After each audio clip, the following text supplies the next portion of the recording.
Magandang araw, bagong Pilipinas. Nandito tayo ngayon sa EDSA Shrine upang alamin ang mga kaganapan at pagbibigay serbisyo ng mga kapulisan sa mga mamamayang nakikisa sa Peace Rally ngayong araw. Naglabas ng pinakahuling ulat si Police Major Cherilyn Agtarap, Chief ng DPIO ng Eastern Police District. Kaugnay na nagpapatuloy na monitoring sa EDSA Shrine kung saan inaasahang dadagsa ang mga relista ngayong araw. Ayon kay Police Major Agtarap, kasalukuyang maayos at kontrolado ang sitwasyon sa lugar habang nakaantabay ang mga unit ng pulisya mula sa iba't ibang regional offices. Patuloy na minomonitor ng Eastern Police District ang mga aktibidad sa paligid ng shrine upang matiyak ang kaayusan at kaligtasan ng publiko. Sa ngayon, ang status po dito sa EDSA Shrine, tahimik naman po. Simula po nitong umaga ay wala naman po tayong na-monitor at wala naman pong nangyari na hindi maganda po dito sa area na to. As of this time, since kanina, may mga ilan-ilan lang po na mga pumunta dito, na mga rallyista.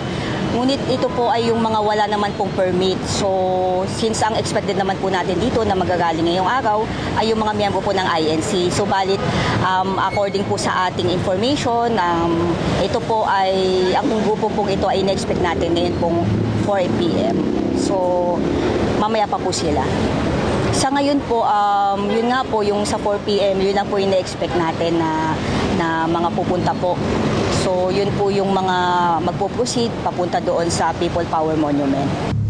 Samantala, ayon kay Police Brigadier General Aden Lagradante, District Director ng Eastern Police District, inaasahan ang mas malaking bilang ng mga relista pagsapit ng hapon, partikular sa People Power Monument, upang matiyak ang tuloy-tuloy na presensya ng kapulisan. Ipinapatupad ang 2-hour shifting para sa mga pulis na naka-assign sa lugar. Una-una, of course, our strength is our number, no? And our deployment plan. So, yun. And of course, what is important is concept-wise, alam ng mga pulis natin kung saan yung mga tasking nila. And with that, of course, yung shifting ng ating mga pulis, yun din ang magbibigay sa kanila ng pahinga. Dahil, of course, mula nga kaninang umaga hanggang mamayang gabi. So, and of course, we don't know kung meron pa hanggang bukas.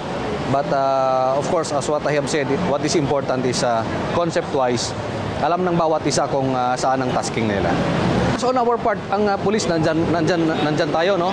Nandito lang ang EPD to ensure yung public safety, ang ating police visibility and police presence. At the same time, yung crowd control kung kailangan. So, and also yung traffic natin. So, rest assured na nandito ang police natin and to make sure na they are safe throughout the day or even until tomorrow. Tiniyak ng Eastern Police District na mananatiling nakahanda ang kanilang hanay upang mapanatili ang kapayapaan, kaayusan at kaligtasan ng lahat ng kalahok sa aktibidad at ng publiko sa kabuuan. Mula dito sa EDSA Shrine, ako ang inyong Police News Network Correspondent, Patrolman Lubimir Julian, nagbabalita para sa Police News Express.